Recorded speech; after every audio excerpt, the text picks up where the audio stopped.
She's April. And she's Molly. And we are the Book Besties. John just wrote a female variation of himself. He's not going to come on if you make comments like that. John really did the work, so a lot of us didn't have to. I am going to agree with you on that. John Green, can you believe this shit? I can win, but it's always going to be a part of me. But it's a bunch of bouncy balls, all going in different directions and hitting the walls. Are you listening to me? Get back on task.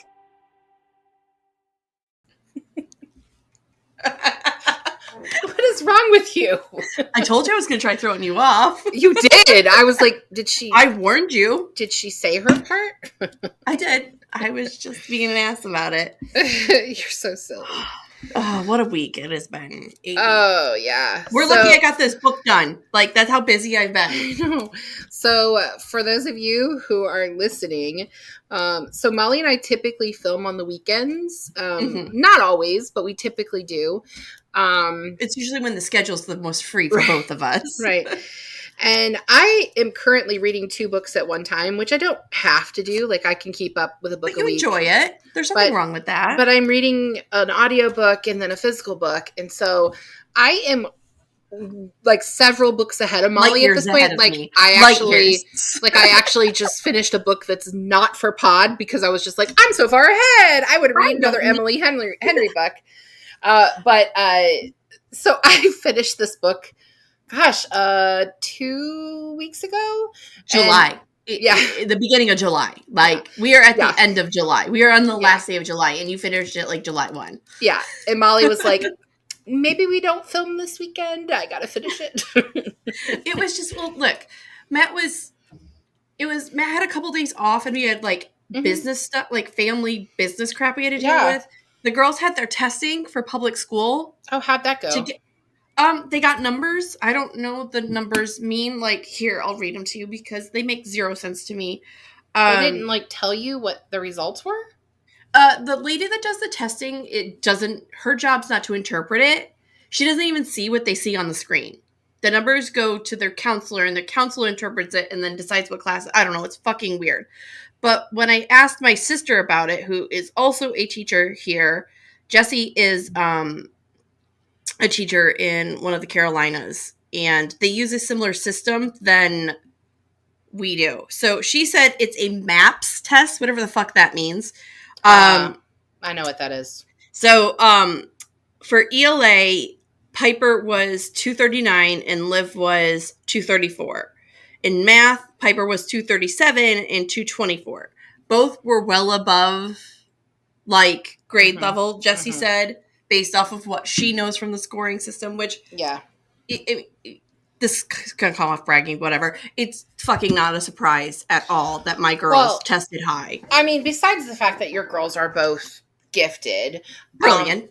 I'll use the word for it. They've been homeschooled for a few years when a lot of their peers have been doing weird hybrid virtual things. And know. I mean, right now we were very lucky that we had the capability. This is purely from privilege that I was able to homeschool our children. Well, okay, sure, but we have developed a standard, and so now we're saying that all these kids are behind, and really what we need to do is reevaluate the standard, right? Because all of the kids are in the same boat. Well, and every kid learns different. What standardized testing should have been thrown in the garbage years ago when we started learning about all these, like when we started highlighting and showing that children have learning disabilities. Children learn different. As soon as like we started focusing on that and making that important and taking care of these kids, we should have been like, oh, look, the way we're testing them and putting them in grades isn't working either. Right. It's right. Well, but it is what it is. Right. Anyway. Well, I mean, I wasn't mad that you were behind on this book. This book is a hard one for me. So, but hey, can I tell you about my friend at the library? You made a friend? Well, I'm so happy you don't make friends. Well, Miss April makes friends with children, so it doesn't really count. Okay, it's a child. Autocorrect. April made a Miss April made a friend. Right. Miss April made a friend. There's this little girl who's very chatty, and she's a little chatty Cathy. And I was called that my whole childhood. She decided that she wanted to chat with me. And so she's like, can I pull a chair up here? And so she just pulled a chair up to my desk, like the children's desk, and just started talking to me. And she spilled all her family's tea. Like, I mean, do not share secrets with her. I was girl. My premise is with any 6-year-old, if they aren't sharing tea with you, you're a Disney villain to them. Yeah, she's 7, and like I know way too much about her life. Like, no, I kind of love that though. I love it. That's a lot of tea you spilled, girl. So anyway, but it was fun. I've missed like these opportunities from being in the public library, and I'm really happy that I'm back. Other people's kids bring me joy just because 1, they're happy to see a stranger. 2, they go back home. Fair point. All right, so today we're talking about this book, Turtles All the Way Down by John Green. You have a hardback edition? I do. I got it at Half Price Books when we were still in Texas. So somebody like spilled stuff on it, but so as we have said many times on this pod, John Green every season till he comes on. John Green every season till he comes on. So I guess in season 4 we're either going to have to choose between Paper Towns or An Abundance of Catherine. Let's read Abundance of Catherine's. Paper Towns is not my favorite. Anyway, he'll have a new book by then. No, I don't think he will. Damn. He just put out a book in 2021. What book is that? The Anthropocene Reviewed. What the heck does that even mean? It's his podcast, The Anthropocene Reviewed, which... It's a book about his podcast? Yes, sort of. So The Anthropocene Reviewed is him rating random things on a 5-star scale. Like, he rates hot dogs. I'm going to have to read this book now because so I love that. The Obviously, podcast, Dr. Pepper is the primer. Everything. I think he does rate Dr. Pepper. He's obsessed with it. There's like a lot of history and there's a lot of science in it, and it's just like John Green's brain and whatever he decides to like rate. And the podcast is really good. And after you listen to our podcast, click on over to John Green's Anthropocene Reviewed. Maybe leave in the comments hashtag John Green every season till he's on. Mm-hmm. And then link Book Besties, of course. Everybody needs to like share our posts for this and tag John Green. Yeah, DM him. Hashtag, that's going to be our graphics. John Green every season till he's on. Mm-hmm. Anyway, so he decided to turn the Anthropocene Reviewed into a book. Gotcha. And he includes things like the things that are in the pod, but then he has a couple others that are not. So that one's nonfiction, and we kind of steered away from that because we one time did nonfiction, and I felt really uncomfortable. Yeah. This isn't about his life though. This is just him talking about things. It's about his life though. Oh shit. So anyway, Turtles All the Way Down. Turtles All the Way Down. I want to talk about this book. This is my favorite John Green book. And so how about a synopsis? I'd love a synopsis. All right. Asa Holmes and her best friend Daisy set out to solve the mysterious disappearance of billionaire Davis Pickett Sr.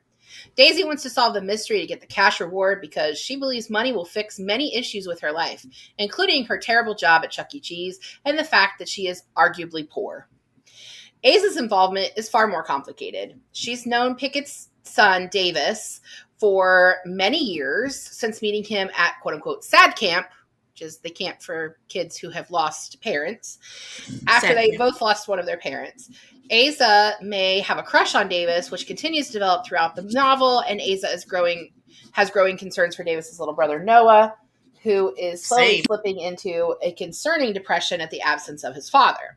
But this book is really about thought spirals that make up Asa's brain as a person living with a mental illness.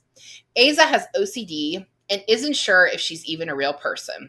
Her OCD manifests in many ways, including hurting herself, fearing death, because there's no magical happy ending cure for Asa. Oh, sorry. I skipped a line. That's okay. I believe it. Hurting herself, fearing death, and fearing the microbes that make up her body. This book is a different look at mental illness because there is no magical happy ending cure for Aza. She is and will remain a person with a mental illness. But the book does reach a conclusion on the mysterious disappearance of the billionaire. I feel like if I say more, we won't have anything to talk about. So I'm just going to stop there so we can talk about it. But so my first question for you is this. This is the first time that you have read this book. Yes. So how does it compare for you to the other two John Green books we've covered on this pod, which for those of you who don't know, we've covered Looking for Alaska in our first season as part of Banned Books Month. And we covered The Fault in Our Stars in season 2, and Nurse Katie came on and talked to us about cancer treatments. And so now Turtles All the Way Down. I see why this is a fan favorite. I see this is why everybody loves this book so much. Mm-hmm. He really is speaking to a group of people that are living on the struggle bus, right? Mm-hmm. There is so many people. I text you. I had a realization reading this book. Mm-hmm. And we'll talk about the mental health stuff when we get there. But this book really speaks to people. Mm-hmm. And as a writer, I was struggling with the storyline. Mm-hmm. Because we are bouncing to and from Aza's thought bubble, and we leave the storyline to go into Aza's mind. Yeah. Which is frustrating for a person with ADHD because I need a conscious stream of thought, even though I don't have a conscious stream of thought. Does that make sense? Yes, it does. So I struggled with the book a bit because it doesn't have it, but I understand where he was going with it and how the book leads to where it is. Right. The ending for me saved the book because I was struggling with the book so much. But the way he ended this book was so perfect. It's beautiful. It's spectacular, and it really saves the book. And it's honest, and it's hard to read. It's a hard read. Yeah. If you struggle with mental illness at all, mental health at all, ADHD, anxiety, OCD, schizophrenia, any of them, this book will speak to you in a way you didn't realize. It really shows that you're not alone, right? Yeah. And your experience is not unique. Right. While you are struggling, and it is your unique struggle, hundreds upon thousands upon millions of people are doing what you're doing. Yeah. And you're not alone. And that's amazing. Yeah. So we've talked about this before, that I have an anxiety disorder. Mm-hmm. So my anxiety disorder can sometimes manifest as OCD in small little ways. So I need things to be angled a certain way and stacked a certain way. And I can't eat things in odd numbers. Like if I'm going to have M&Ms and there are 5 M&Ms, I just give one to Tom. Actually, that's not true. If there are 5, I can do things in 5s. I prefer even numbers, except I prefer over even numbers, things that can be divisible by 5. I have little habits like that too. But yeah, I get your point. But for me, reading this book, and I totally see your point. It's not really a linear story. I mean, it happens on a linear timeline. It starts with this day and it ends with this day, and it doesn't flash back too often. It does a little bit. But the story isn't linear because that's not how Aza thinks. No. Aza thinks like this. She thinks in a spiral, in a thought spiral. And when I read this book for the first time, which I read it when it first came out in 2017, I felt like I understood my anxiety disorder more reading this book. And I was a grown adult. Did the therapy for us, right? John really did the work. Right. So a lot of us didn't have to. Right. I mean, I was in my mid-30s and I was reading this going, oh, okay. Aza starts the book by talking about how she's eating a peanut butter and honey sandwich and how sometimes she doesn't finish food because she starts thinking about digesting food, and then that really upsets her stomach. I do that too. Excuse me. I will stop eating and be like, I'm not full, but I don't want to eat this anymore. Right. And a lot of times it has to do with bread. So I totally get that where she's coming from. In that scene, I don't have that issue. I don't think about the body structure. Mm-hmm. What happens for me, and this actually happens to Piper too. she has a lot of my ADHD things, and I'm seeing it develop fast with her. I have comfort foods. There are certain things that are easier for me to eat than others. Either it be a texture, process, it doesn't matter. There are different reasons. I had a beef with it when I was 7. It doesn't matter. But my comfort foods will stop being my comfort foods. Mid eating this food. Say recently it was, I like to make this dish with noodles and kimchi, and I fry them together. The noodles changed texture on me. And it made me, the texture was so bad, I went and got physically sick over it. Yeah. And come to find out, the company that was making the noodles, they changed the recipe. It got bought out by another brand. I see. Yeah. And I was crying, and Matt's like, what is your problem? And I'm like, I'm a grown-up with food issues. Yeah. It feels so ridiculous to say these things, right? No, but I mean, that's how my brain works. Right. And yesterday we went to dinner as a family to the Outback. And what I really wanted was a French onion soup and a baked potato. I don't like their French onion soup. Oh, I love it. It's so good. And a baked potato. But I didn't really want anything else. And you can order the French onion soup, but you can't really, there's nothing on the menu that says you could just, order a potato. And so Tom was like, just order that because that's what you want. Right. And so he was like, when the waitress came by, he just ordered it for me. And I felt so anxious because she was like, that's all you want? I was like, I'll just have chicken strips and those can be my sides. And Tom's like, why did you do that? You didn't have to order the extra food. You charged yourself extra money. I know, but you were catering to their needs, not yours. And then I told Tom a story about how when I was in high school, I went to the Outback before homecoming my sophomore year. And we went with another couple. And the girl ordered French onion soup, and I really wanted this pasta dish they had. But I was absolutely convinced that if I ordered the pasta dish and not the French onion soup, everybody would look at me weird because that's what the woman orders at the Outback. Oh, that's my anxiety. It doesn't, the thought process doesn't make sense. My face isn't judging; it's processing and frustration for you. That is frustrating. Right. It's you know how you talk about the brain spiral. Thought spirals, with ADHD, it's like this. It's bouncing back and forth, right? I'm holding up, but it's multiple. It's like when you throw bouncy balls, down a hall, but it's a bunch of bouncy balls, all going in different directions and hitting the balls and making all these echoing sounds, and you're completely overwhelmed by it. Yeah. But you're the one that created that overwhelmedness. Yeah. And you don't know why. And I feel so tired. It feels like your brain's broken. Yeah. Oh, and I've been texting you a lot that lately. Yeah. My brain is broken. I feel very tired a lot of the time when I haven't done anything. And it's mostly because I overthink. You're exhausted by your own self. I overthink everything. So for me, this story, and this actually leads into my next question. Is this a story about mental illness, or is it a story about mystery, or is it a first love story? Is it a story about friendship? What do you classify this story as? This is Aza's story.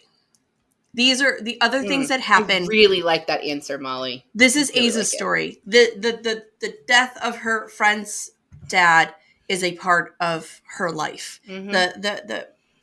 Her dad dying is just something that happened in her life. Her best friend being a shit best friend at times is something that happens to her. Her falling in love but not being able to control it. These are all Aza's storylines that feed into who she is and what she's struggling with. Are we going to talk about the car accident? I don't know. I wrote these questions a few weeks ago. So just go ahead. The perfect example of this is the car accident's a great example of this, actually. Aza is driving. She likes to drive. It gives her a sense of control. It is a thing that she handles. She loves the car because it was her dad's car. Right. She keeps the car as is because it was her dad's car. It's got her dad's phone. It has all the things. Right. The reason she drives is because she can have control. In this moment, when she has this accident, everything falls apart. Yeah. She's fighting with her best friend. Right. She gets in a car accident. She's seriously injured. She's being touched by strangers. She's right. broken her dad's phone. I've lost my point. But what I'm getting at is all of these things are different plot points and lines in this book. Right. But they all directly lead to Aza. Right. It is Aza's story. It is Aza's point of view. It is Aza's pain we're feeling. Right. I mean, the mysterious death of a millionaire who leaves his billions to a lizard is weird and stupid. Not the story. I mean, the fact that he would do that. That's stupid. I mean, but a lawyer can undo that. Like, I would hope. Dedicate him insane. He went and hid in tubes instead of getting on his own private plane. Fucking man lost his mind. I think he probably fell. Well, they say he died of exposure. This is spoilery, but yeah. I feel like maybe he fell. I don't know. Still, I mean, I like the idea. Man is a multi-millionaire, has his own private plane. He has his own private plane. He owns this whole thing. And he thought out of all the best ideas in the fucking world, he went to go hide in pipes. Like, the man's obviously not fully there. He had to hide somewhere. And he could have went to a non-extradition freaking country instead of hiding in a pipe away from his kids. That was probably the plan. He just didn't make it there. But back to my point. Yeah. I like your idea that this is Aza's book. All of her story. Well, technically, it's John's book. John just wrote a female variation of himself. I am certain of that. This Facts. Is a John book. Facts. I'll share a video in the link below of where he interviews. We'll talk more about the movie later, but there is a movie. It has wrapped filming. I'm not sure when it is due to come out, but he's going to be in it. Didn't he say that in one of his? He makes cameos in all of his movies. His cameo from The Fault in Our Stars actually got cut. I was going to say I didn't see him in Fault. It got cut. Oh, Jesus Christ. Is it in the special features at least? Of the it DVD? is. It is. Okay. Do you remember the part of The Fault in Our Stars where the little girl comes up to Hazel at the airport and asks about her cannula? He plays the father of the little girl. But they I remember that in the deleted scenes now. Okay, thank you. Anyway, so he interviews the person who plays Aza for Vlogbrothers Normal Tuesday. Hey Hank, it's Tuesday. And so she asks him, did you have an idea in your head of like what Aza looked like when you were writing this? And he's like, no, not really. But for me now, you are Aza. Like, that's the picture that I have in my head. And she was like, you were just like picturing yourself with like a wig on. And he was like, that is way too close to the truth. So John. He has said that he gave Aza. So for those of you that don't know, backtrack a little bit. John Green has OCD. He's very honest about it and honest about his mental health. He talks about a great deal what the difference is between when he is really unwell and how it looks just every day living with a type of anxiety disorder, OCD being that type of anxiety disorder. This book, when he wrote it, he gave Aza different triggers than he had so he could separate himself enough from it. But Hank has Imagine the spiral and the struggle he would go through if he wrote the same triggers in. I know. I mean, he would never finish the book. No. We wouldn't have this book. And he actually wrote this book over a long period of time. It did take him a really long time to write this one. Can you blame him? Right. Well, I think part of it was a follow-up to The Fault in Our Stars, which was just such an insurmountable smash hit. Yeah. And he went from being like a niche like author that a lot of emo teens like really gravitated towards to the Fault in Our Stars really made him an international sensation on a much larger scale. And so he was no longer just part of the Vlogbrothers, and he was no longer this guy that wrote this like angsty Looking for Alaska. He was a guy who wrote this amazing, like heartfelt story. And so following that up took a lot of time anyway to get to Turtles All the Way Down. But I think also writing about a mental illness in which you have would also take a while. But Hank actually said that after he read Turtles All the Way Down, that he understood his brother more. That this was how he really could understand his mental illness. I get that. I mean, Hank is... it helped me understand you more. Yeah. If you put it in like Hank, John, you-me situation, my ADHD functions way different. Yeah. And I can sit and say I'm compassionate and understand what you're going through and be supportive, but I don't live in your body. Well, and just to get a window into your life this way would change the way I could see you, you know? And just to be clear, like, I don't have issues like Aza does. Like, I'm not going to drink hand sanitizer. Like, I don't have issues like that. Poor girl. But like, my nope, you're the one that has ADHD. My ADHD. If you want it, you can have it. It's not so great though. My anxiety disorder is just always a part of me. And recently we talked about how I had to take steroids for my hip issue. That was not my hip. It was like the hip muscular tissue around my hip. It's fucking in the same area of your body as the fucking hip. I don't care what that doctor said. Steroids can actually affect your mood. And so I was really struggling, and I was reading this and the book we're going to cover next week at the same time, which are both really heartbreaking stories. So my anxiety disorder, when I am unwell, as John Green talks about when he is unwell, when my anxiety disorder, when I am unwell, I will have depressive episodes. But I don't have them very often, and I actually haven't had one for probably 10 years, maybe longer than that. So it was really just this medicine was just really fucking with my head. I'm happy to say that those thoughts are gone. We love you, John. I'm back to being normal. We'll be more than happy to have you on, but we're never covering this book again. This one goes bye-bye. All right, so anyway, enough about that. Let's move on. I know you've said Daisy was not a good friend, but I want to talk about this. So is Daisy a good friend to Aza? Is Aza a good friend to Daisy? I relate to Daisy.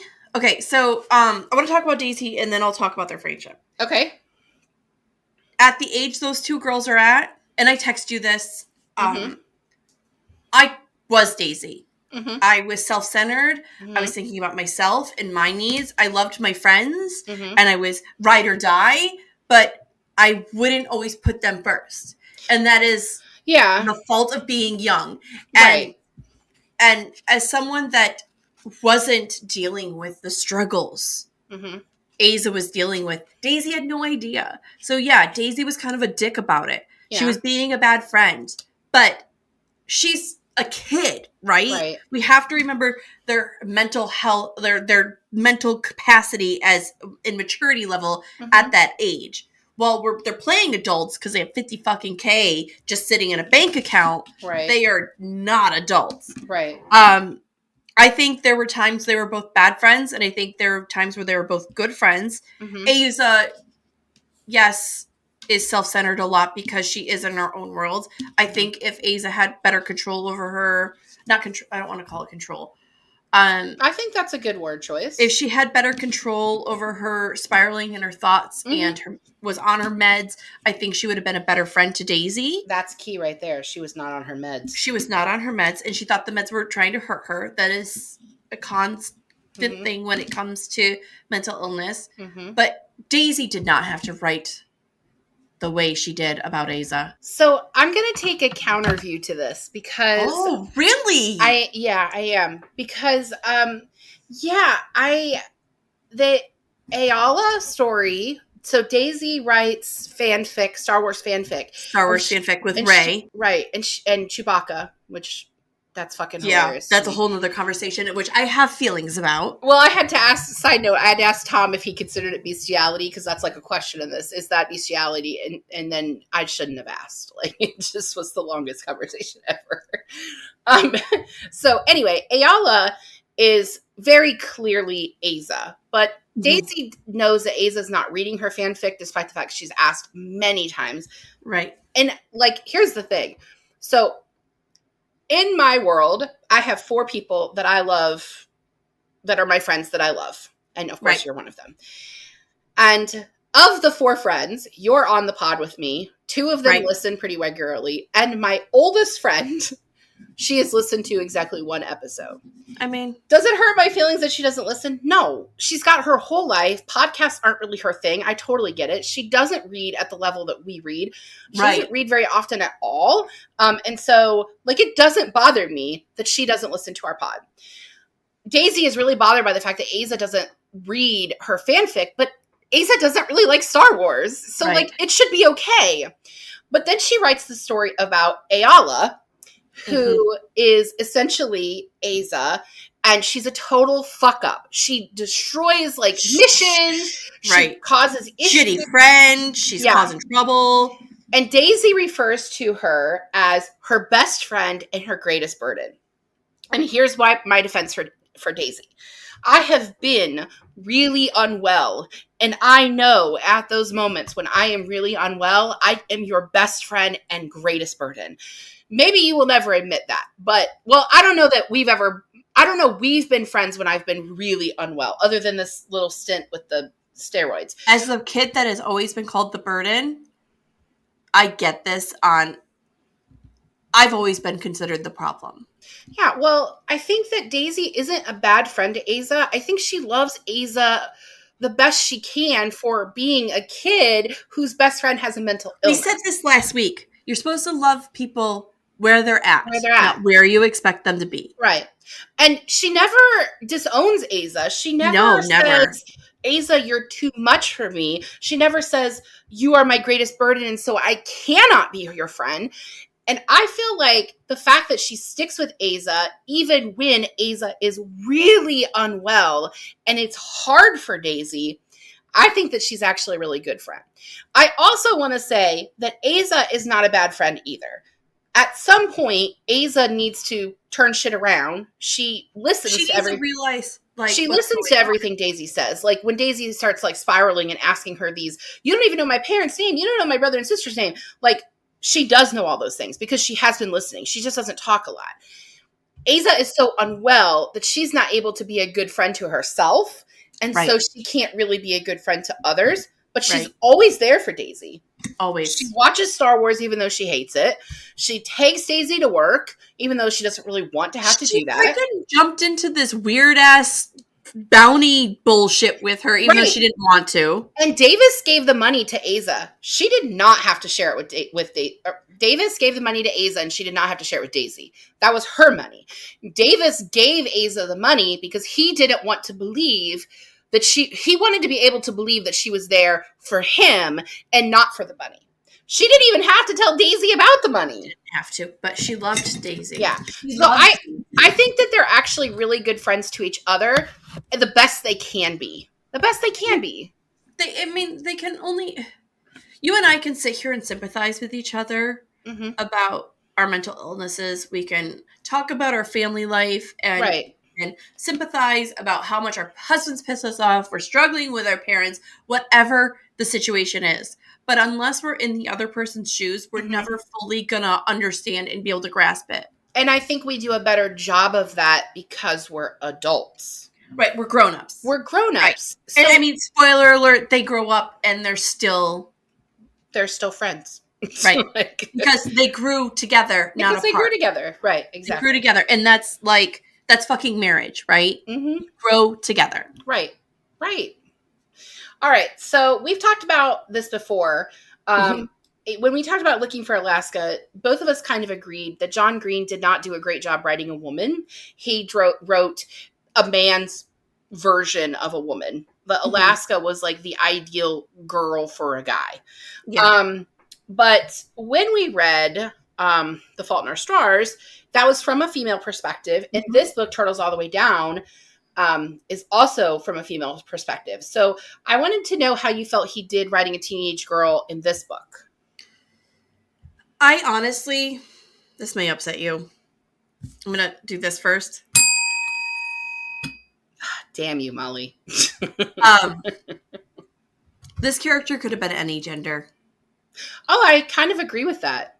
There were some things that were very girl about her, but I think that's true. We know Aza, but we don't know Aza.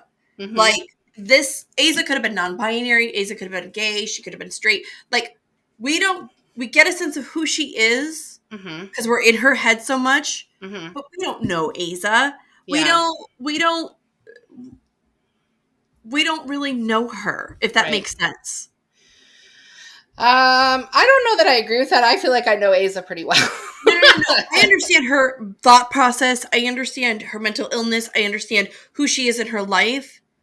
But we don't get big picture Aza ever. Mm-hmm. We don't. She doesn't like. Yeah, she's looking through the college pamphlets, but we don't know her favorite like thing in school. She doesn't really fawn over boys. She doesn't really. I don't know. So I'm not explaining this well, and I'm not defending my Belle well. I'm just. It just feels like the way Aza was written, we could swap the gender, and it would still be the same storyline. I am going to agree with you on that. I think that I know, right? But I'm not going to agree with all of it. I'm going to agree with the fact that she could be either gender. Because I feel like what he did with this was he wrote himself and then was like, oh, but I got to throw in some like girl shit. Right. So the girl shit that he throws in are obsessed with boy bands. The whole break hearts, not promises, which fuck that. And then I honestly got a little uncomfortable when Davis would talk about her body. That was weird, but the way that's how boys fucking talk, by the way. And I feel like that's probably true, but I think I was like a little like, because it felt private. Yeah, like I was intruding. Yeah, on a very. We've talked about that before, though. How sex scenes can be so intimate that we feel like we're intruding in the moment. Well, and I think that's interesting that you brought that up because that's one of the things that we talked about with Looking for Alaska. So in Looking for Alaska, there's the scene where he gets a blowjob and like they don't know how to do it. Right. And that's the reason that book is banned, consistently banned because of this awkward blowjob scene. And John Green has said on numerous occasions that like the more intimate scene in that book was the time that he is hugging and snuggling with Alaska. And which that's the scene that felt so intimate. It should have been in the so book. Intimate. It's so intimate. It's such a moment between and the fact that they're banning the book because of the blowjob, which is so ridiculous. When the real when that seems like humorous, when the real intimacy is like this completely like virtuous, like they're just holding each other, and it's intrusive when you're reading it. That's how I felt about when Davis would talk about Aza. I would be like, oh, this is really uncomfortable, but it's mostly because I just felt like I was intruding on their life. But Aza being a guy, I don't think it would have made a difference. I honestly, he could have never used gender pronouns, and we still would have gotten the same book. Oh yeah, I would agree with that. I would agree with that. And I'm it's not a bash. It's more of a it doesn't matter kind of situation. And I almost think that sort of makes it better. Like it's the kind of story you can put yourself into. It kind of pushes the point more, right? Yeah. It makes everybody reading this book feel like they can be Aza. Yeah, exactly. On the femininity hard, we're not going to be able to get our male readers to feel like they relate to Aza. But yeah, I agree, Molly. That was a really good point. I know it's like I'm smart or something. Like I have a degree in writing. Listen, I know you're smart. I'm not, though. I'm kind of a dumbass. You are not. Stop saying that about my friend. Your friend who's almost in her last year of her 30s. Okay, well, you're almost there, girl. I'm done with my 30s. I've decided. I'm already in my 40s. I know. I got one more year. Listen, I'm already rolling on to 41. We're already halfway through the year. So we're rounded on 41 here. All right. So let's talk about the mysteries. Nope, those are not the words. Let me try again. Words are hard today. Yes. Let's talk about the mysterious disappearance of Mr. Pickett.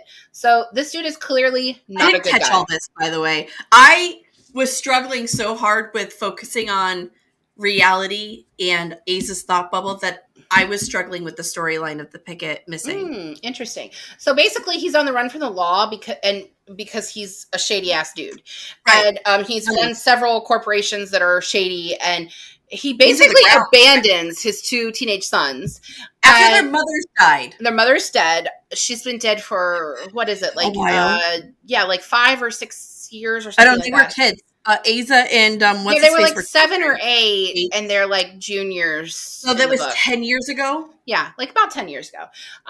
And so he abandons his teenage sons. He also decides to leave his entire fortune to a tuatara, which I'll link below what the fuck that is. It's basically a dinosaur. It's a lizard. And does this mystery, I feel like you've already answered this, but I'm going to ask anyway, does this mystery pull you out of the story? I couldn't focus on it. Mm-hmm. Like, I understand it was the whole point of the plot line. But was it? No, but like it's the feeder.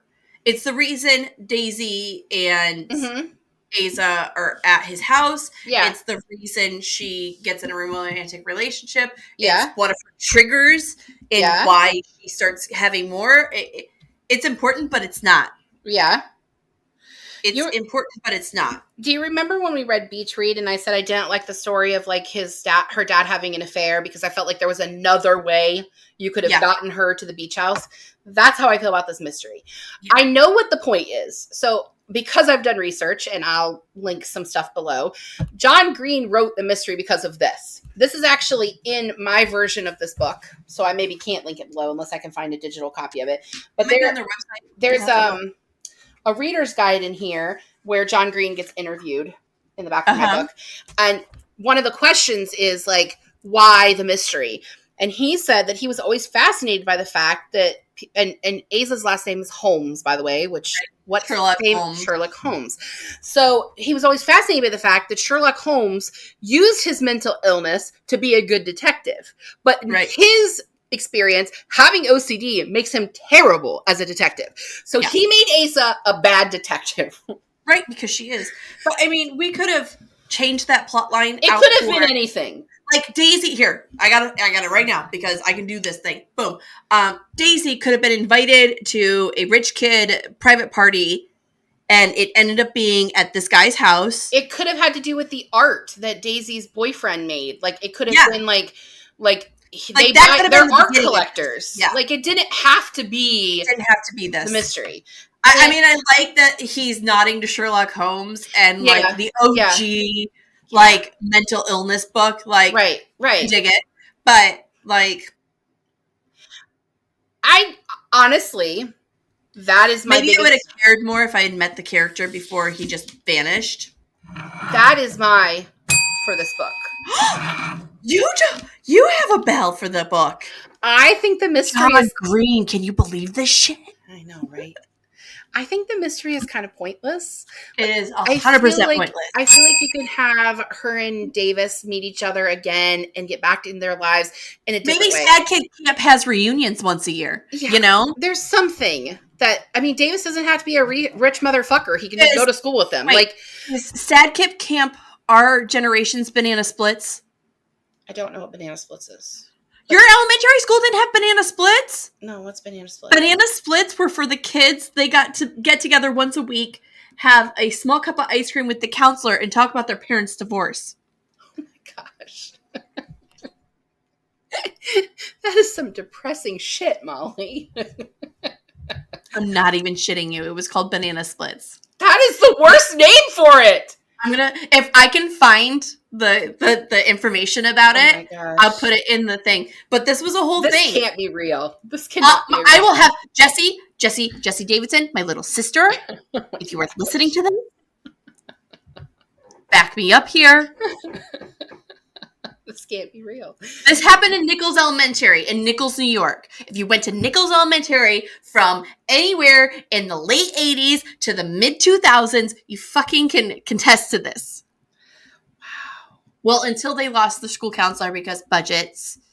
And then I just have a feeling that and they lost the vice principal because of budgets, and then they only had a principal. But that was beside the point. I feel like the school counselor probably came up with that, and that was like exclusive to your school. No. I'm telling you, it was a thing. Oh my gosh. Okay, well, anyway, I don't think the mystery was necessary. I understand that it helped her spiral more, but what her spiral was about was not the mystery. What her spiral was about was the fact that when she kissed Davis... It's a real thing. I found the link.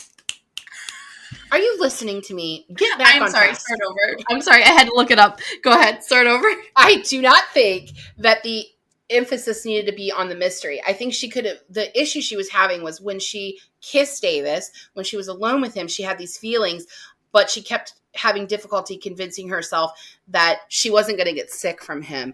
So I don't think you need the mystery. I don't think you need the mystery.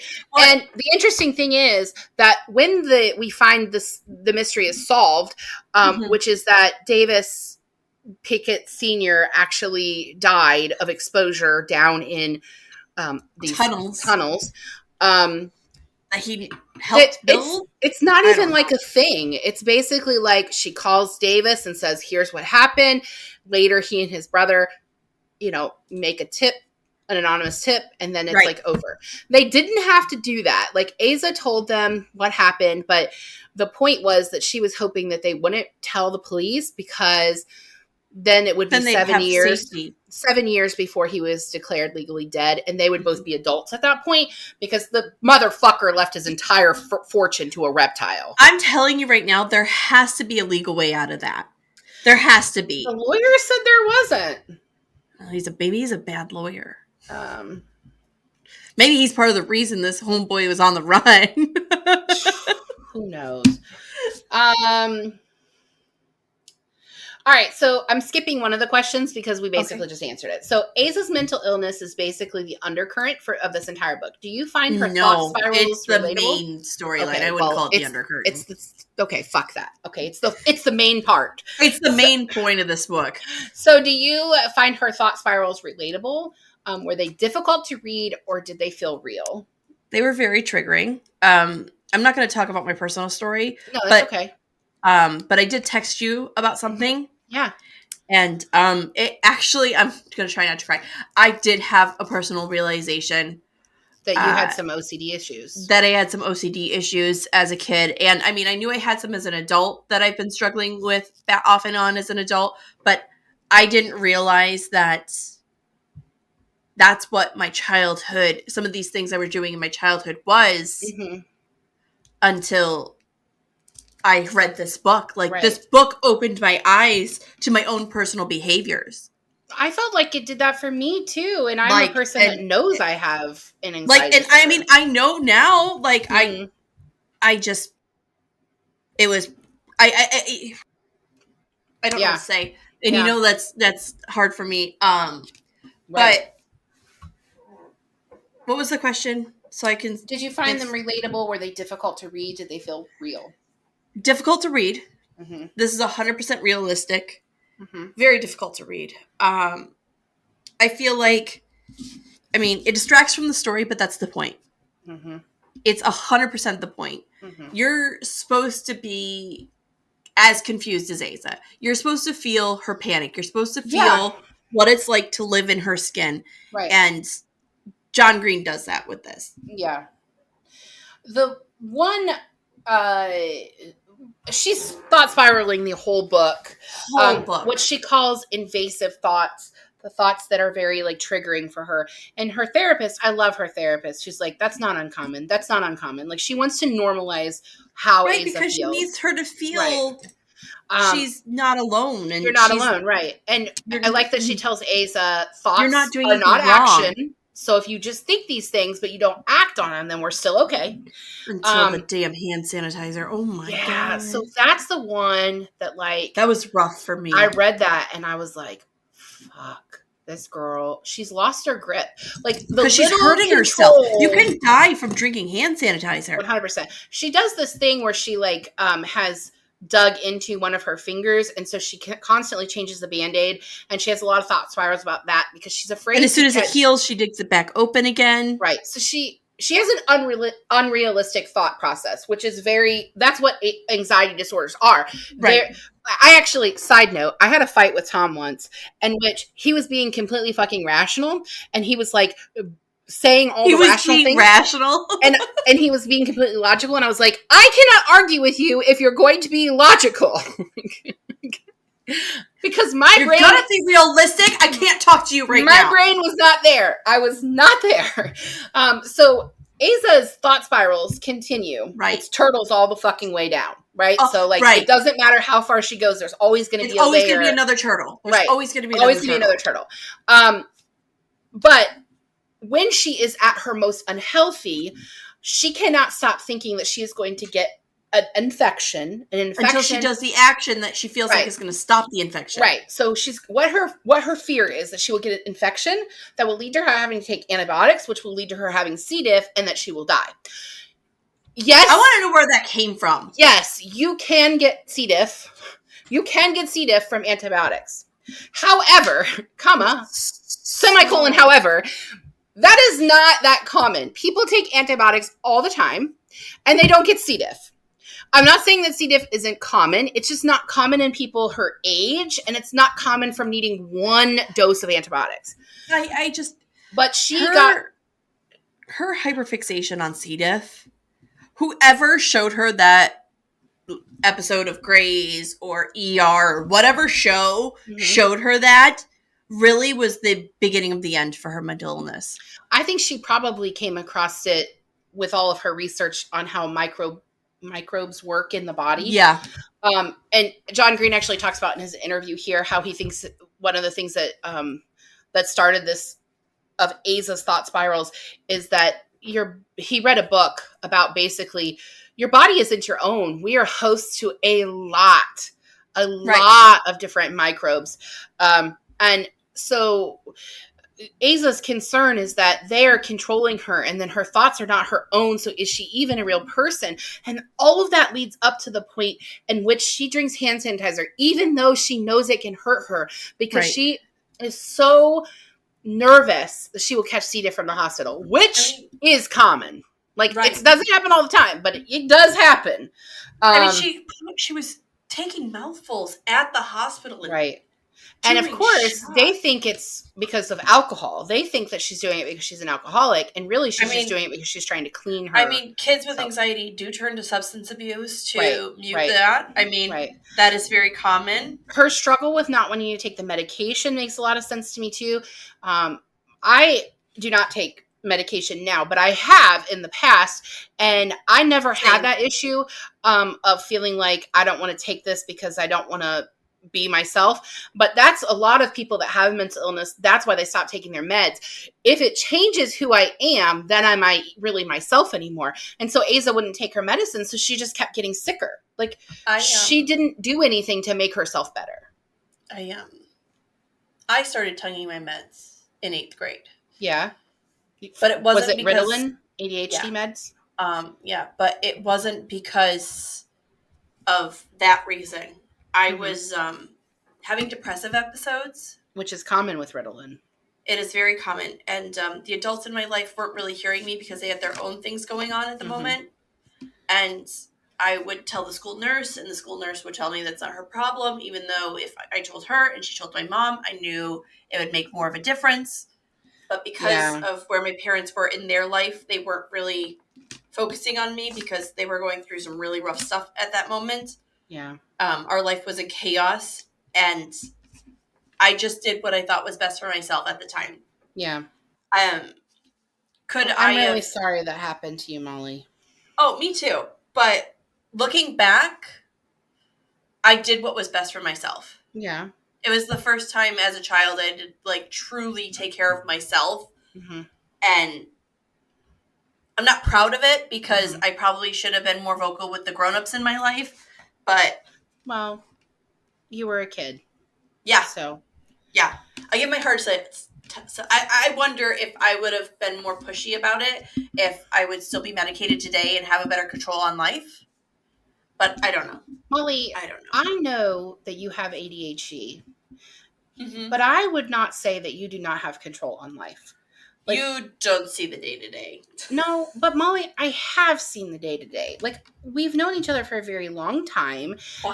And you have 2 kids who are thriving and who are healthy. You have an awesome marriage. You are doing amazing. What you have, and you have to take into the fact that you also are somebody that deals with rheumatoid arthritis. So you're sick. That's also a major and you still trigger. Right. Oh, I know. And you're still thriving. I know. I didn't have my first meltdown about my illness until 4 years into it. Yeah. But that was Also because I was ignoring it and hoping it would go away. That was beside the point. Moving on to the book. Let's go back to the book because we're focusing on me and we need to stop. Aza's relationship with her mother is difficult for her. I don't know how to ask a question here. I just kind of want to talk about it. I want to talk about how people treat you when they know you have a mental illness. You're a problem. Yeah. My mom. I feel adults in my life sometimes treated me like it was a problem that had to be dealt with. Yeah. Or you should have better control of it. Or my favorite one was I had a doctor tell me once, just sit on your hands till the jumpiness goes away. Gosh. Well, I've been told things I was 8 when they told me to do that. Fuck that guy. I've been told things like, okay, well, woman. Old lady. I've been told things like, well, just don't think that. I'm cured.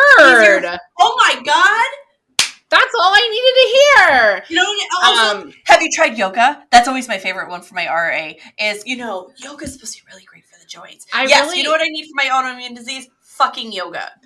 I really don't like it when in like the Christian community, they say things like, well, the Bible says not to worry. And I'm like, I don't worry. I have an anxiety disorder.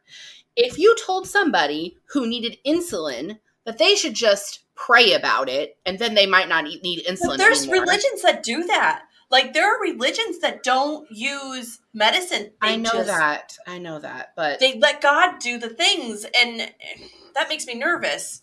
I mean, do I think God can cure anything? Absolutely, I do that. I do believe that. But I also think that sometimes my anxiety disorder is like, it's a gift. Like, it's my superpower, Molly. Like, I am super fucking organized and know all the possible outcomes in every multiverse of my life. But that's exhausting. It's exhausting, but you don't have to be that tired. I promise. Well, as a person, I can't talk because I'm just as tired all the time, but that is because I live in pure chaos in here. But what bothers me is when somebody finds out that I have an anxiety disorder, and then and I'm not quiet about it. Like, I'm pretty open about the fact that I have an anxiety about mental illness. But what bothers me is when people say things like, well, that you're just anxious about that because you have an anxiety disorder. I'm like, no, I'm anxious about this because this is a normal human thing to be anxious about. Maybe because I have an anxiety disorder, I'm going to hyperfixate on it and I'm going to thought spiral. But like, me asking you these questions is just because like, that's a normal human thing to want to know. And so that I don't like. And I feel like Aza's mom doesn't really try to understand her mental illness. And that really bothers me. Like, I feel like Aza's mom should have also been in some sort of therapy sessions. They both needed therapy. Aza. They both needed therapy after her father died, and they should have done family therapy after her father died. When Aza got diagnosed, they should have started doing family therapy. But Aza definitely needs therapy by herself, but her mom needed to also have some therapy sessions in which they were talking about it together. Because she didn't try to understand. And she actually admits that she didn't try to understand. The girl's previous therapist would do sessions with the parents and the kids. I thought that was pretty common when you're a kid and you see a therapist. Like, I thought that was pretty common. Not here in Maryland. Maryland law says 12 and older, they don't have to disclose anything to the parents. I mean, in some ways that's good. Because I'm all about it. My children deserve privacy. Right, they can, Right. I believe everybody deserves a variation of privacy. Yeah. As long as we're not hurting ourselves or others. Right. All right, so let's talk about Aza. That's my leave it alone face, by the way, for those listening to us and not seeing us on YouTube. Leave it alone. That is my leave it alone face. Let's talk about Aza Davis. They sort of have a relationship. Aza struggles to be quote unquote normal in a relationship. She knows that this is what she says, that she's crazy, but she can't stop being crazy. I don't like using that term, but I don't think she's crazy. In terms of first loves, how do you think this story compares as a first love story? I honestly have no context because I don't live in her mind. Mm-hmm. I don't know what would be air quote normal for someone in Aza's situation as a first love. I can tell you my experience on my first love and what it's like from my mental illness. Mine was ADHD makes everything hyperspeed. Mm-hmm. So it was the exact opposite, right? I need the urgency. I need to feel like I'm loved all the time. I need to feel like you love me as much as I love you. It's intensity, right? Mm-hmm. For Aza, it was, I want you, but I don't want you. I need you, but I don't need you. It's a struggle of light and dark because she's trying to not just balance her own brain chemistry and her own thought bubbles, but also of trying to manage a relationship with a new person. Yeah. It's hard. Every one of sorry. So I don't know. You tell me. Every one of John's with this. Well, yeah, but I don't know that I really did in my first relationship. I mean, I had my anxiety disorder then, but I don't know that I really. Every one of John Green's books didn't affect it. Yeah, I don't think it did.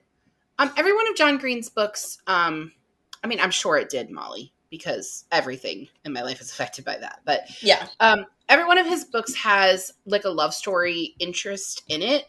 And which I don't not needed, John. I don't know that this book needed it.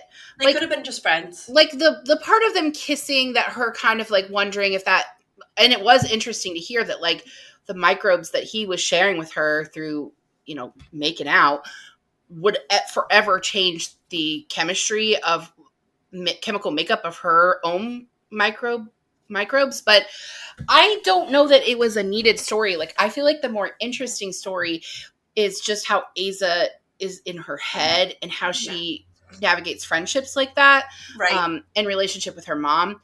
And I almost feel like the character friendship. It could have been a friendship. The character of Davis reminds me so much of John Green. And the character of Aza reminds me so much of John Green that I feel like he just wrote the two characters about himself, and like they're making out with each other. And it's just really John's obsessed with John is what you're saying. No, that's not what I'm saying. He's not going to come on if you make comments like that. I mean, I'm making comments like that. You're not. And it was a question, not a comment. John, you have to come on and tell us if you're obsessed with yourself, buddy. Oh my gosh, Molly. but no, people love me. I'm obnoxious. But I do feel like the characters were like basically two sides of the same coin. They were both him. And so I don't think that the story was really necessary. It's just that all of his books have an element of a love story. Literally all of them do. All of them. All right, so I legitimately have way too many favorite quotes from this book. Like, I mean, this is my tabs. Right. Hang on, you can't see it. Look at my tabs. I see. And I have a lot of favorites. Did you have any favorite quotes? No. The explanation of turtles was very mind-opening. Turtles all the fucking way down. All the way down. Nothing's coming to mind right now. So these are my two, these are my two favorite. Your now is not your forever. And I really wish I had somebody as a kid to tell me that your now is not your forever. And also that quote hangs in my office. And then this quote, I would always be like this, always have this within me. There was no beating it. I would never slay the dragon because the dragon was also me. Myself and the disease were knotted together in life. And that was towards the very end. It was like that last bit where she was like reflecting. I love that this book doesn't end with her mental illness is solved. She's all better. Everything's healed. That's not how that works. Because that's not how mental illness works. No. And that idea that dragon is always going to be a part of me, it doesn't have to win, though. Right. I can win, but it's always going to be a part of me. Right. I gave this book a 5 out of 5 on Goodreads. I will continue to give it a 5 out of 5. Literally the only John Green book that I did not give a 5 out of 5, there were two, The Anthropocene Reviewed and Paper Towns. Paper Towns is like my least favorite of his fiction. But this one, 5 out of 5 for me, hands down, my favorite of his books because it is so, for me, relatable. Mm-hmm. But it's honestly, it gave me anxiety. This book gave me anxiety. And there were actually a lot of people that didn't like this book, Molly. It's not that I don't like it. It's it feels personal. It's very personal. I feel like I'm reading a diary. One, it's also triggering for me in a way. Well, yeah, for sure. Because it pointed a lot of things out. One, I didn't know about myself, which kind of fucking sucks. Which I have to work through on my own. That's a me problem, not a you problem. But I'm glad I own it. I'm glad I got this point of view, because while this isn't your exact experience, and this isn't my daughter's experience, because I've talked about this before, I have one of my children are themselves struggle with anxiety. Yeah. I feel like I get to know you guys better. Well, I like that. That makes me happy. But it feels intrusive. Like, I'm reading your diary, like you're sharing things with me that you didn't intend to share with me. It's like reading, having a living journal, a live, living journal when we used to just post everything online and nobody would read it, and then all of a sudden everybody could read it. It's like somebody's reading your living journal. Yeah. And Banana Splits are real. I found the website and I can't wait to put it in the notes. So just looking on Goodreads, comparatively, this one doesn't have as many fantastic. Paper Towns is the lowest rated. Well, nope, sorry. Will Grayson is lowest rated. He actually wrote that one with David Leventhal. Thon. Is that how you say his name? I don't know. Leventhal? It ends in an N. Let me look at it. Anyway, Will Grayson. The lowest rated of his books is An Abundance of Catherine's. Oh, that's disappointing. I really like that book. It's An Abundance of Catherine's, Turtles All the Way Down, then this one. Or sorry, Paper Towns, then this one. And then Looking for Alaska and Fault in Our Stars is the highest rated. But people really didn't like Turtles All the Way Down, and I think a lot of it had to do with the fact that like they felt they were invading on someone's privacy. Right. And I think that I think John Green actually, he came out initially when the book came out and people were like, well, you have OCD, so this must be like your story. And he's like, no, this is Aza's story. And I think 100% Aza's story. And I think he struggled with how much people wanted to say that his story was Aza's story. But this could be Aza's story. This could be John Green's story. This could be my story. This could be your story. This could be Sally Downing down the streets story. This isn't about what happens in the book. It's about what happens in Aza's mind. Yeah, I would agree. And that's the hardest part about this, is because you're living in Aza's mind the whole time. Yeah, absolutely. And I don't think I have anything else. If you're done, I'm done. You done? I don't. We're starting my birthday week. Birthday week! Oh my gosh. Yay! Molly's birthday week. We are. Oh shit! I forgot that it was a Leo. No, it's not that. I just forgot that it was almost August. I mean, this episode comes out in August, right? But we're filming. Yeah. All right. So next week we are reading. Only Leos are the ones that make their whole birthday week. Next week we are reading this book. It Ends With Us by Colleen Hoover. It is so social media famous right now. Oh, you know what? For the last 2 years, it's been on the socials. Yesterday, when I was looking through Instagram, she posted, there's a script for this. So it's going to be a movie. Isn't that how it always is? After It Ends With Us, we're going to read this book, The Night Circus by Erin Morgenstern. Which she's worried I'm not going to like. I am worried. I'm listening to it now and remembering what I liked about it, and then also feeling like it might not be the best book for the pod. I don't know. We'll see. And then we're going to end the month with the Book of Lost Names. Is that what it's called? That sounds right. I think that's what it's called. I don't actually have that one, so I can't. I don't either. I think it's called The Book of Lost. I'm pulling it up to double check. The Book of Lost Names by Kristen Harmel, and that's historical fiction. So, yes, it is historical fiction. We have taken a big break from historical fiction. Molly, a big break. You did an entire month of it. April. April? I'm going to read it. It's fine. It's not fine because this is going to be your life for that episode. I can just feel it. We haven't even read it. Listen, we haven't even read it, and I already know what's going to happen. Listen, it maybe not. Maybe not. She's waving her bullshit flag, everybody. Okay, so that's what we're going to do for the rest of the month. And then in September, we have a special guest, Alexa from Cozy Blanket Reads, at Cozy Blanket Reads. She's on, is she on Book Talk she's on as TikTok. well as she's on Book Talk. She's on Book Talk and Bookstagram, and we're going to read this one with her, A Good Girl's Guide to Murder, which she recommended for us. Oh, she's the way she made it sound, I need to skip all these books and go right to that book because the way she made it sound, it's so good. I started it today, Molly. I don't even like mystery books, and I was like, I fucking love mystery books. All right, then. All right. So, well, I think that's everything. Sorry for the heavy episode, guys. Sometimes it fucking happens. It happens. And next week's going to be heavy, too, because this motherfucking book is heavy. Save it for next week. Okay. That's what you always tell me. Save it for next week. All right. We should head out. Okay. All right. Bye, everybody. We'll see you next time. Bye. Thank you for joining us on Book Besties. Don't forget to like and subscribe. The views discussed here are those of Molly and April, not those of anyone else. Today's book was Turtles All the Way Down by John Green.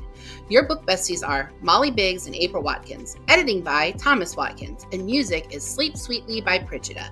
Don't forget to follow Book Besties on Facebook, Instagram, Twitter, TikTok, and YouTube. If you'd like to contact the Book Besties, please email us at bookbestiespod@gmail.com.